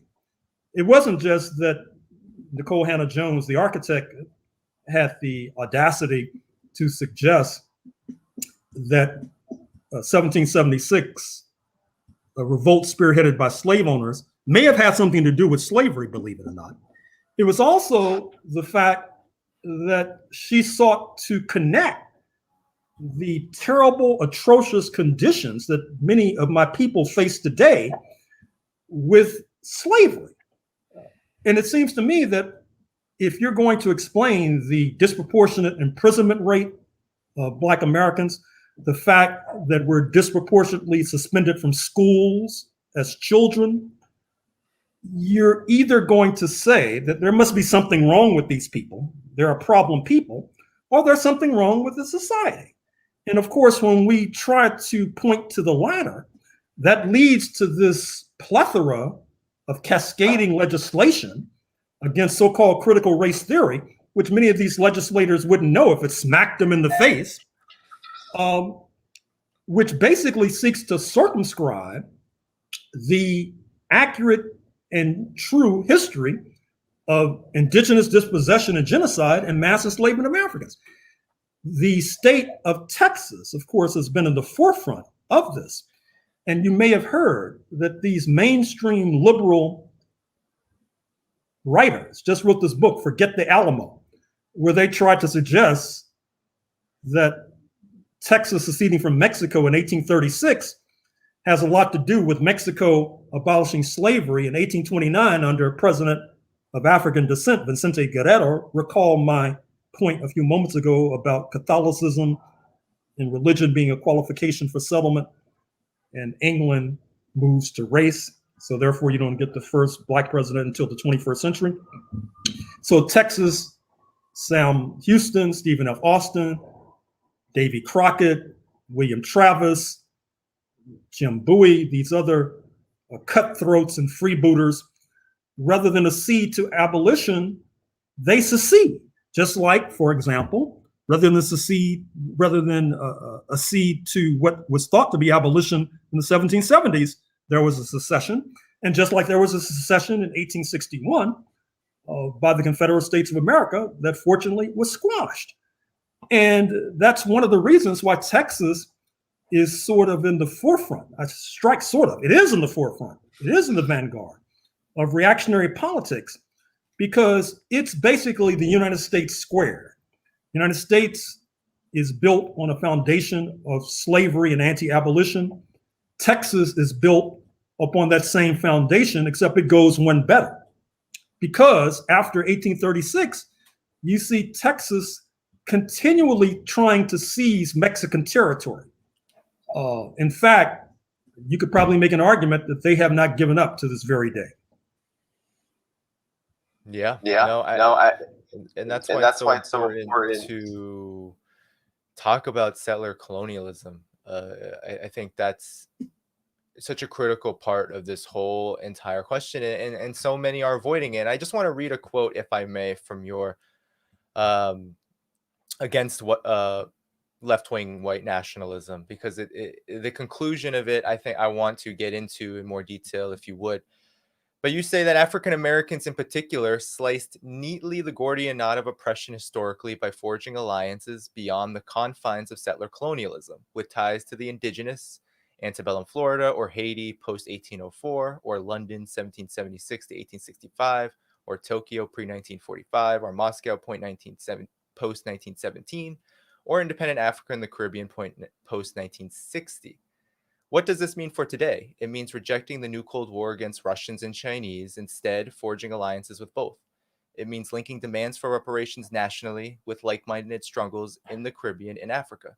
It means realizing that the uncanny ability of some on the US left to hand rhetorical weapons to the right to bash the oppressed, from political correctness to cancel culture, is hardly coincidence or accident, but simply another expression of a cross-class alliance that has propped up settler colonialism from its inception. So I'll stop there because I want to ask you if you could talk about some of these historical examples you cite, because it's so important on this July 4th to put at the forefront resistance and struggle against the very foundations of the United States. And Black people in the United States have always been really the leaders of that. I don't think wherever the left goes in the United States, it's always where the Black left is leading them, where Black people are leading it. That is just the history of the United States. So could you speak to some of these examples you cite, and if you could just talk about resistance to this origins myth, which I think is the myth, the very foundation of American exceptionalism itself? Well, if you start with the Spanish invasion of this continent, as I said in my 16th century book, as early as the 1520s, the Spanish from their perch in Santo Domingo had brought enslaved Africans to what is now South Carolina in order to establish a settlement. But the Africans revolted, defected to the indigenous side, and then chased the Spanish back to the Caribbean, which of course opens the door ultimately for the English to arrive in 1607. I've already made reference to these indigenous African alliances in Florida post the formation of St. Augustine in 1565, which of course extends throughout the 19th century. You're probably familiar not only with what you alluded to a moment ago, which is Stono's revolt in South Carolina, 1739, when Africans in Spanish military uniforms come into South Carolina from their perch in Florida. The United States does not take over Florida until about 200 years ago, and help to stir up the Africans and help to stir up the bloodiest slave revolt of colonial North America. And of course, many of the Africans in both South Carolina and Florida were Angolans. Southwest Africa, former Portuguese colony. Many of them spoke Portuguese. Many of them were Roman Catholics, so they had that in common. And then fast forwarding to the 19th century, many of your audience are probably familiar with the wars that gripped the US takeover 200 years ago up until the 1850s. Oftentimes it's suggested that the war in Afghanistan is the longest conflict the United States has been involved in. Well, actually, the wars in Florida last much longer than that 20-year episode from 2001, presumably, to 2021. And in fact, there was a de facto merger of the people we call the Seminoles and the Africans. In fact, some of the settlers said that what they were facing was not an Indian war, but a Negro war. And reeling back to the 1500s in the Caribbean, you see that there were certain French forces who, in order to steal a march on their European competitors, were willing to ally with Africans to oust the Spanish from the Caribbean, for example.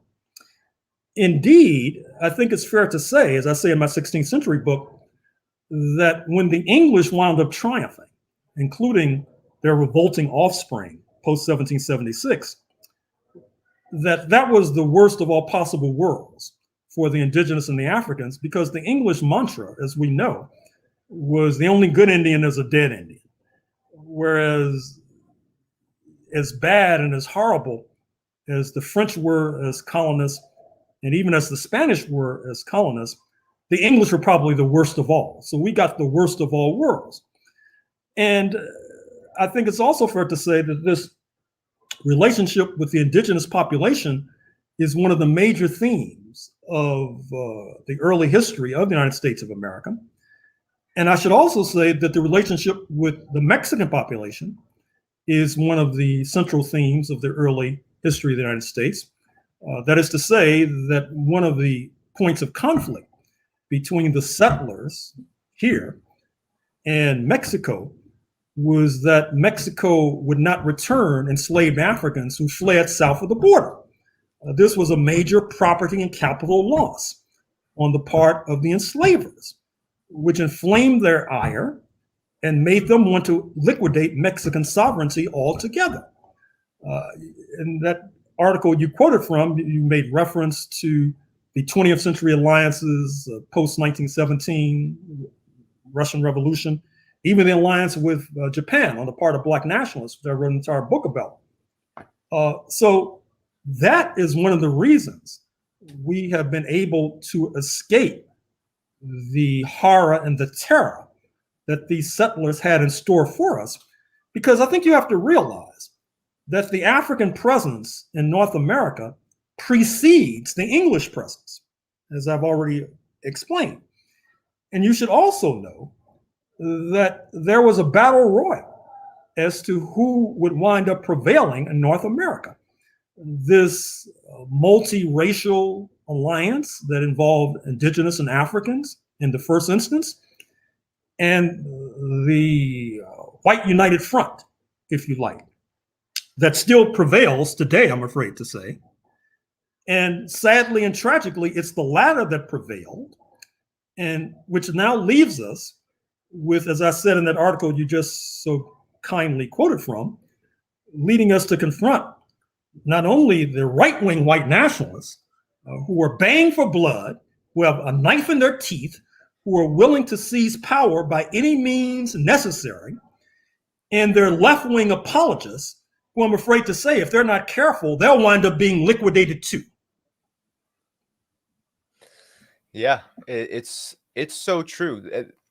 When you make these alliances and you talk about white supremacy, whiteness as being a cross-class alliance that allows for the reproduction of settler colonialism and the continuation of the racist slave system. And of course, that cross-class alliance continues into this day. And and it infects, it really does infect even the so-called most progressive among the white left. And that is a very important thing for us to talk about on this day, because we have had now countless movements from Occupy Wall Street to the uprisings against racist policing led by the movement for Black Lives and everyone under the banner of it. And we've had Bernie Sanders and the social democratic kind of movement towards wanting things, even just the desire for things like universal health care. And if we don't talk about racism, if we don't talk about white supremacy, and we don't connect it to these struggles, what ends up happening, I think what has actually happened, is that the ground is seeded for the actual ruling class and white supremacy to defeat these movements, or at least arrest them to the point of not affecting the kind of change we want to see. Talk to us about how important the Black movement has been, because you have written a lot about this, the Black movement in the United States, the movement, whether it was the rebellions against slavery, or whether it was whether it's Reconstruction, whether it was the struggle against Jim Crow.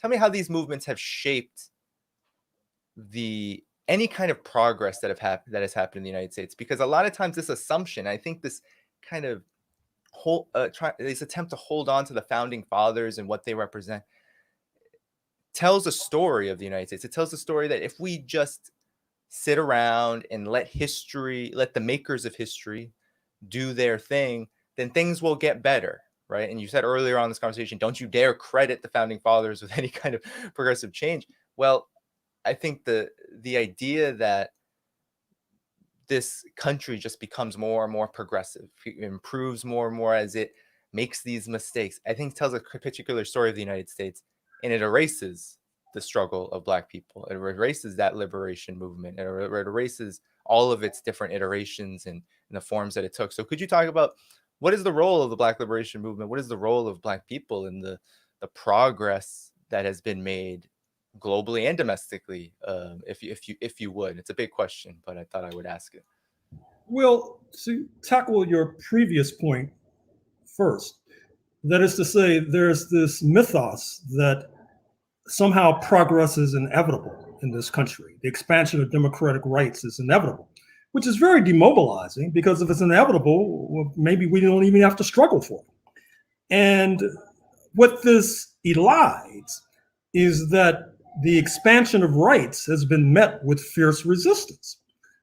For example, if you look at Little Rock, Arkansas, 1957, the attempt to gain education equity for Black youth who were spat upon, the Eisenhower administration under international pressure, key international pressure, had to send armed guards into Central High School to keep Black students from being mauled and subjected to mayhem. There was fierce resistance. To quote the late, already forgotten Donald Rumsfeld, these were not dead enders in Little Rock. This was the cream of the crop of the Little Rock, Arkansas, Euro-American working class and middle class that was stoutly opposed to education equity. They felt they had reason to believe that this was leading to a devaluation of the currency that was whiteness, that it would not have as much purchasing power, and therefore they were struggling to keep that current valuation.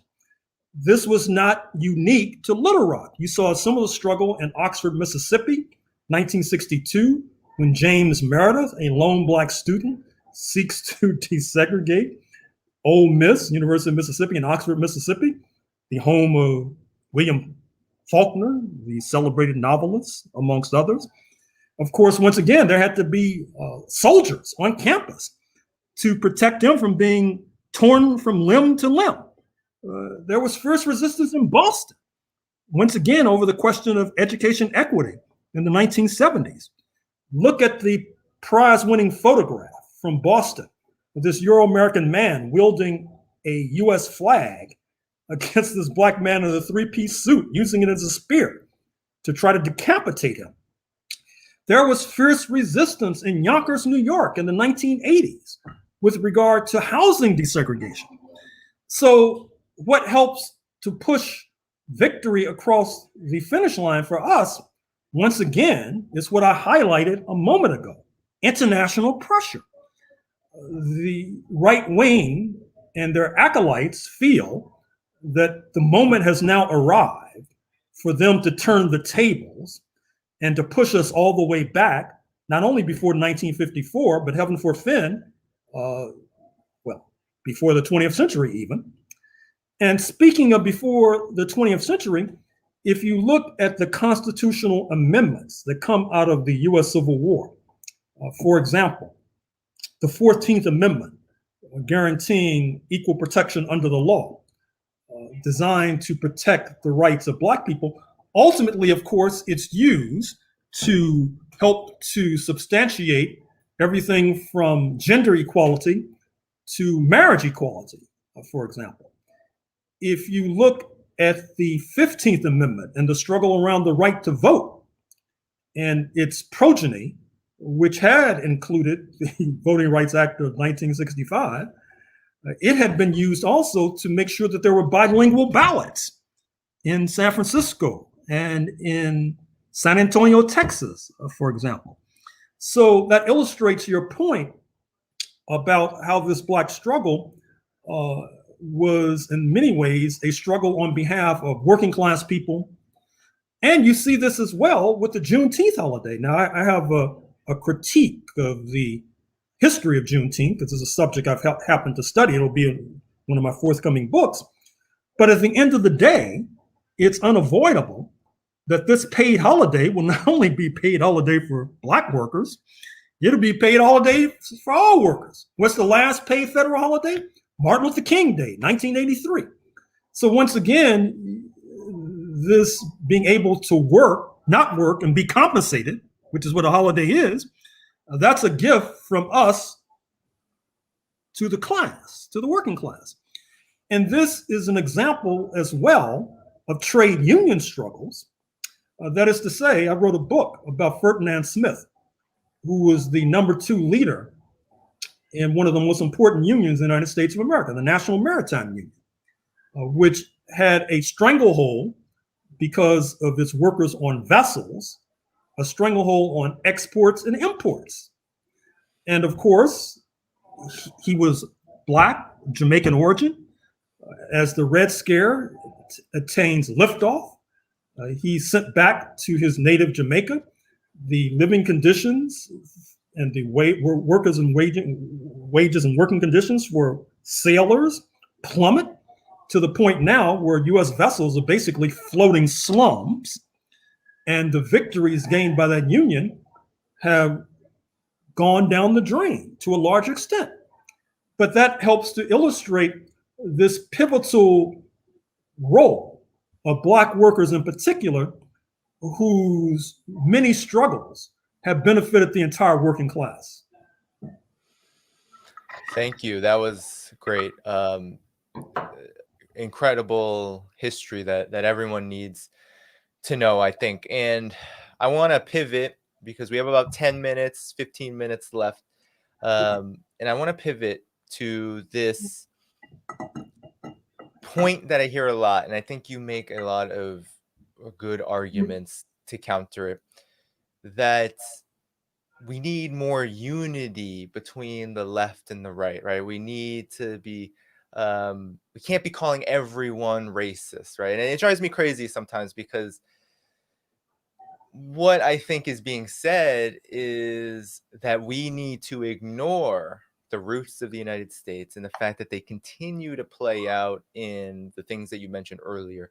The fact that Black people make up a large portion of the prison population, incredibly disproportionate number of Black people killed by police.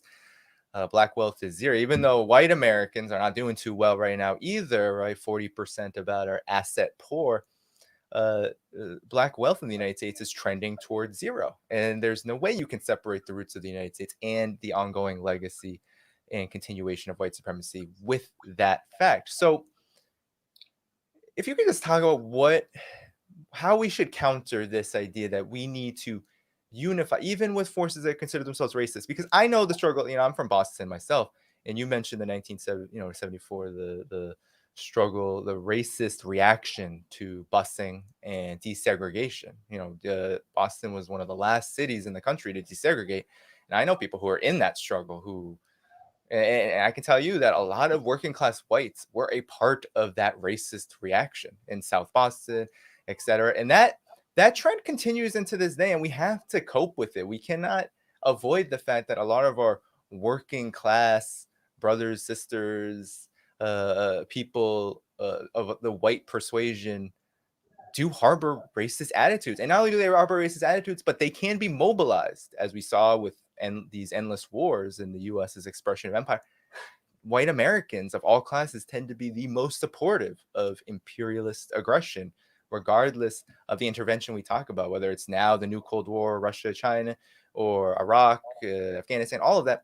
There's a reason why that is. So could you talk about how we should react, how we should approach this question when we are told, when it is suggested that we all need to rally, unify around what we agree with, without kind of talking about these quote unquote culture wars? I see this word thrown about by some on the so-called progressive left, some on the so-called right wing. So how should we react to this? Let's close on this now, because I think this is a really big question. Well, unite around what issue? I mean, that's the question. I mean, if it's uniting around raising wages and improving working conditions, of course, let's unite. But if it's uniting around throwing women's reproductive rights overboard, well, no, we're not going to unite. So it depends on what we're uniting for. And once again, I think history is a very useful explainer, because if we really understood settler colonialism, and if you really look at my book on the 16th century, you'll realize that when England sends the settlers over in their first failed enterprise in the 1580s into what is now North Carolina, that this is a class collaborationist effort. Settler colonialism is the flip side of class collaboration class collaboration is the flip side of settler colonialism. So we should not be shocked and surprised by the 75 million votes that Donald J. Trump receives in November 2020. We should not be surprised that one of the few boroughs, if not the only borough in New York City that he wins, is Staten Island, which is a citadel of the Euro-American working class and middle class. And to suggest that we should unite with the right in some sort of red-brown coalition or red-brown-black coalition, I mean, they must think that we're into suicide. And I have a secret to share with you. We're not. So you need to come up with a new strategy and a new idea. And speaking of which, I think that when you do come up with those new strategies and new ideas, it would be good to look beyond the four corners of the United States of America. For example, if you look at my book on Southern Africa, one of the things you'll find is that when apartheid was implanted at the southern tip of Africa post-August 1948, it was designed in part by the Carnegie Corporation of New York, and it was designed in part as, once again, to uplift the Afrikaner poor. The Afrikaner are the descendants of the original Dutch and French Protestant settlers, because it was felt that if they were not uplifted, that they might align with the African poor. And so it was designed to uplift them as a method to subvert class struggle. And understanding the subversion of class struggle in Southern Africa also may help you to understand the subversion of class struggle here in the United States of America. So I find it hard to believe, I guess I must be out of touch, that there are forces who are suggesting that we make alliances with Trump supporters. It's almost like saying that you study the history of lynching, these extrajudicial executions of Black people in particular, which leads to thousands of deaths between post-1865 up through the 1950s. Interestingly enough, these were mobs. And I guess you could say that this is one aspect of US culture where, in a sense, the state, speaking of police forces, have replaced the private sector. That is to say, these mobs, in terms of executing Black people. But what's interesting, if you look at these lynch mobs, they're oftentimes comprised of Euro-American working class people and middle class people. And so I don't know how you unite with your lynchers. Would you say, where do I put my neck on the guillotine, sir? I mean, come on, this makes no sense. And so I think that these people you're referring to, they need to get their head out of the clouds, or perhaps get their head out of a sensitive part of their anatomy and think more clearly about the correlation of forces, about class forces, about the international situation, because unless and until they do, I'm afraid to say we're always going to be on the brink of catastrophe. Yes, yes, indeed. Well, you all heard it all from Dr. Gerald Horne. I think that's a great way to end our conversation. Dr. Horne, thank you so much for coming on. It was really a pleasure. You know, your work is so prolific, and you're always writing. So I appreciate that as someone who's always trying to write and always writing myself. I think it's just very inspirational that you continue to produce this kind of work, which I think is so critical to get at the origins of these questions. And you write about so many different facets of the Black historical experience. So just check out Dr. Horne's work. And do you have any closing words before I let you go? Well, only that, once again, we're in deep trouble right now. As I said, the right wing is on the march. You should not see January 6th as an aberration or some sort of accident. I'm afraid to say it's a foretaste of things to come, unless and until we are able to get a more accurate reading of the troubled history of this land, which on this July 4th, 2021, minimally should include a more accurate and in-depth understanding of how a slaveholders' republic was formed post 1776, which then morphed into an apartheid regime and then has left us with the wreckage that we're sifting through today. Thank you, Dr. Horne. Again, this was great. Make sure if you didn't catch this to catch it later. I'll stay on for a bit, but take good care, Dr. Horne, and hopefully we'll talk again. Thank you. Good luck to you. Bye. Thank you. Bye-bye. All right. Well, that was incredible. Thanks to Dr. Horne and Carl Zha. That was an amazing two conversations to get at the perspective of China and the Chinese people when it comes to this holiday, as well as their own celebration of the 100th anniversary of the Communist Party of China. And then to get Dr. Horne's prolific historical understanding of the roots of the United States. You can't get much better than him and his work. And he's a great friend of Black Agenda Report. So it was great to be able to talk to him because his work is very influential. If you read Roberto Servent and I's co-authored book in 2019, you'll notice chapter 3, where we talk about how the American Revolution was no revolution for African slaves. We cite him pretty heavily because it's very difficult to get this kind of information from anybody else, really. And he's doing a great work, and he's always passing on kind of the torch with this kind of history to younger generations who are struggling against this fierce imperialist system. So, I'll stay on for a few more minutes.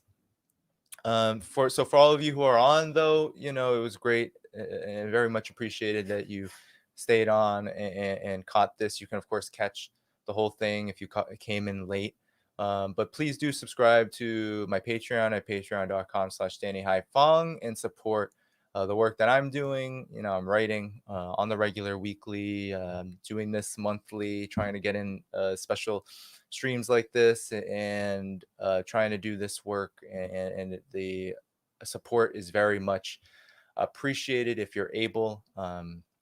And with that said, though, I think with my last question to Dr. Horne, I wanted to get at the fact that there is this phenomenon, and it's always existed. But now that we're at this breaking point, I think, here in the United States and with the imperialist system that the United States presides over, there is a lot of confusion about how to move forward in the so-called quote-unquote progressive movement. There are a lot of contradictions that are not being addressed, and one of which is the fact that there are a lot of people in this Medicare for all struggle and the struggle to get these material things who are leaders, who are the leading voices, who think any conversation of race and racism is inherently divisive, that it's breaking apart any kind of unity among the working class.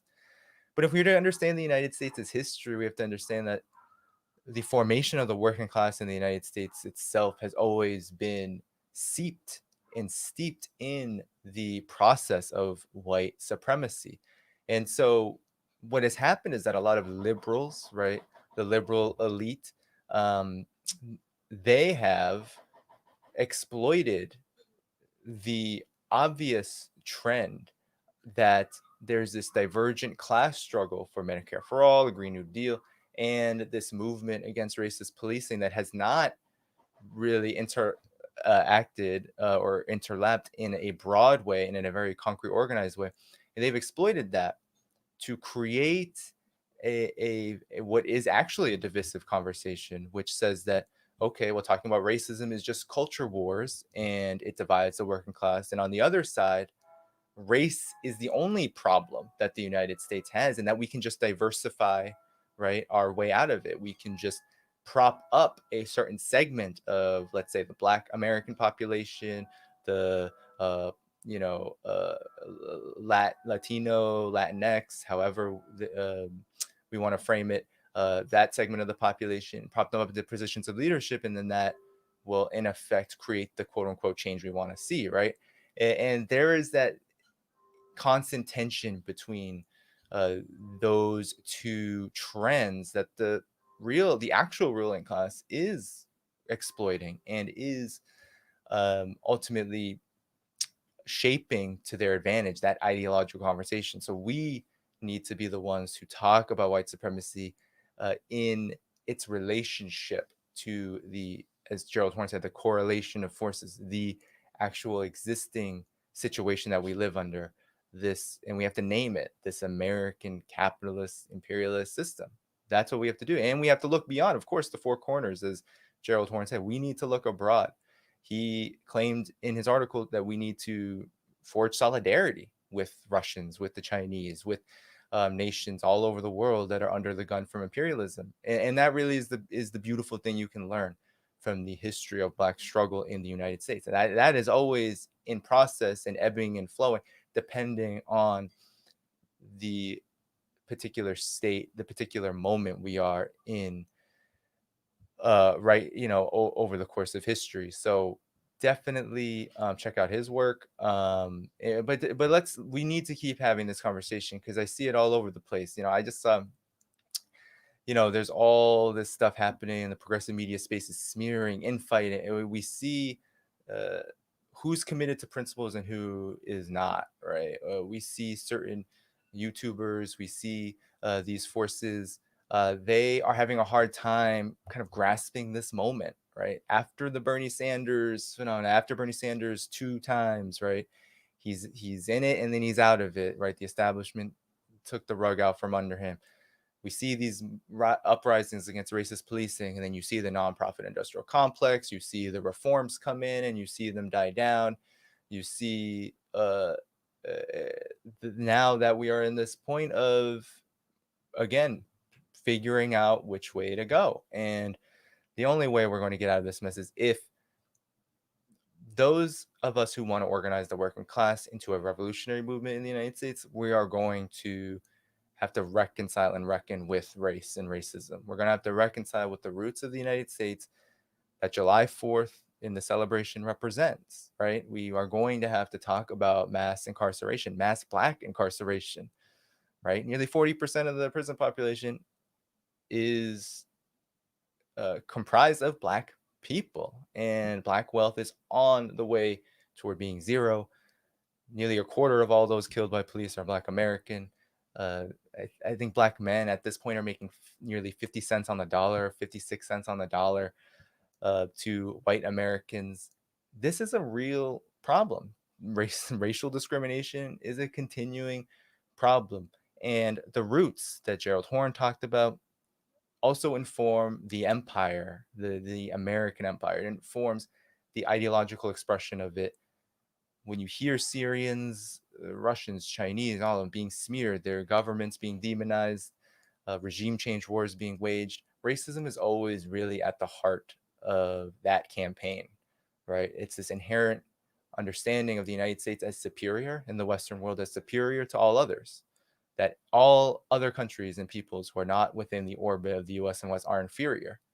And that starts right here within these colonial borders. And it's so important to understand and to discuss and debate within these conversations and movements for anything, right? Gerald Horne said, what issue are we uniting around? If we're uniting around Medicare for all, the reason why we don't have Medicare for all is in part not just because the US is a capitalist hellscape and that neoliberalism has run the gambit in the United States for the last 40 years, but it's also because of white supremacy. There's never really been a universal healthcare system in the United States.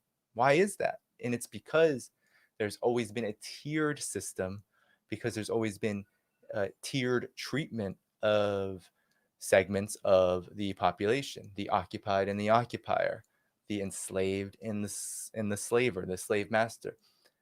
This is dialectical materialism at its heart. This is how we understand phenomenon, and this is how we need to talk about this ongoing struggle if we are going to move forward. And so I really hope that we continue to do that, because I see it all the time, and I'm not here to